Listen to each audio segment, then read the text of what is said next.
Cisneros, and you see the damage to that number 48 car, the right rear tire hanging off to the side, and now we're going to see where it's actually gone up over the barrier and landed on the tires. And I see the door open, and we see in the pits the concern of the family members that are along pit lane. That was a very frightening accident. You could see the marshal's point there. And there we see the driver, Enrique Cisneros, or Eduardo Cisneros, getting out of the car.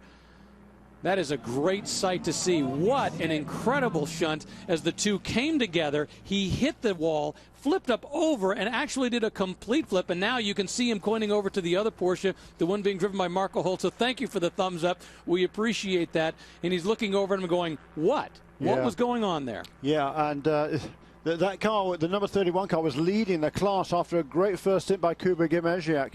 There's Enrique Cisneros, who's Eduardo's younger brother.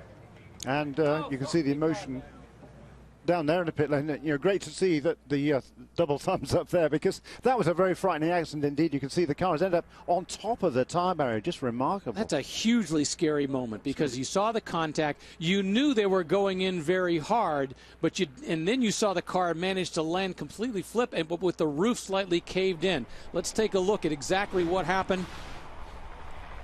You see the two cars right there side of the screen. side, they come together, and they have so much momentum, they literally just go straight off. And there you see him kind of hit that little section. He gets a dip, and he's bouncing along the wall. He doesn't just hit the wall and flip onto it. He is bouncing along that tire barrier. Wow, and that's right over the top of the marshal's post as well. That was absolutely terrifying. And that's one of our camera guys, Rich White. You see him at the camera where it says TV crew. We understand he's okay. That's a great sign. See him standing with his camera, never flinching. Rich White does an incredible job of following that.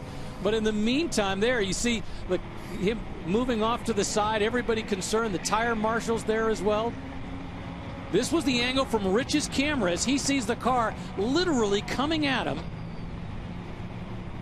and colliding with the tires directly in front of him. Meanwhile, you had that course marshal, that little area right there, and they were getting out of the way. And it's important to point out, this car does land straight up, and this is the onboard of Cisneros' car. And obviously we lose it just as he starts to go through. It appears that when he goes off course, he hits just a little bit of a dip, and that kind of flips the car back over and sends him into the. You see just that little bit of a building there where the course markers will stay, and then you've got the camera over in the hinge. Rich White.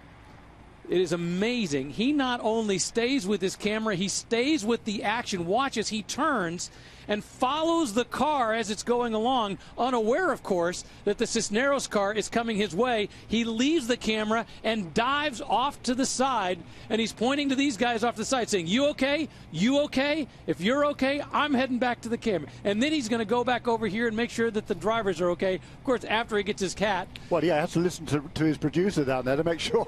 Goodness gracious me. That is amazing. Rich, I got to give you credit to be able to not just have the wherewithal to stick with it, but to stay through all that. And more importantly, we have to be so thankful that Cisneros is okay despite the tremendous impact where he flips over onto that tire barrier, gets out of the car, and he's okay. And it is a true testament to these cars. I mean, when you think about it, this GTC car is a production-based car. Yes, it has a roll cage. Yes, it has strengthening, but this is a production-based car. Yeah, and it literally does come off the off the road car production line in Stuttgart, but you can see the damage to it, and it's going to take a long time to get this this car off those tires, because it's precariously balanced there. It's going to be a lengthy caution period. I don't know how they're going to get it off.